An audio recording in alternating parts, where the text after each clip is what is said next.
বিএনপির ভারপ্রাপ্ত চেয়ারম্যান তারেক রহমান যে কোনো সময় দেশে ফিরবেন বলে জানিয়েছেন দলটির স্থায়ী কমিটির সদস্য আমির খসরু মাহমুদ চৌধুরী।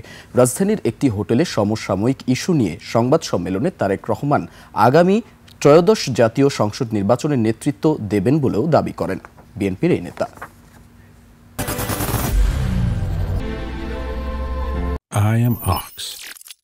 তারেক রহমান সাহেব আসবেন, সহসা দেশে ফিরবেন।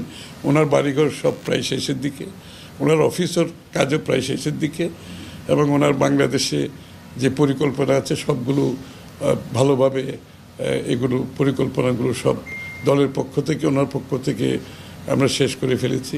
সুতরাং উনি যে কোনো সময় বাংলাদেশে আসবেন। আর যারা গুঞ্জন করছেন তাদেরকে গুঞ্জন করতে দেন, অসুবিধা নেই। গুঞ্জনেরও তো কিছু লোক লাগে বাংলাদেশে, তো তাদেরকে গুঞ্জনের মধ্যে থাকতে দেন। এটা এবং গুঞ্জনের পিছনে যারা অন্য চিন্তা আছে কিনা সেটাও আমি তো জানি না। সুতরাং এই সমস্ত গুঞ্জনের উত্তর দেওয়ার আসলে কোনো মানে হয় না।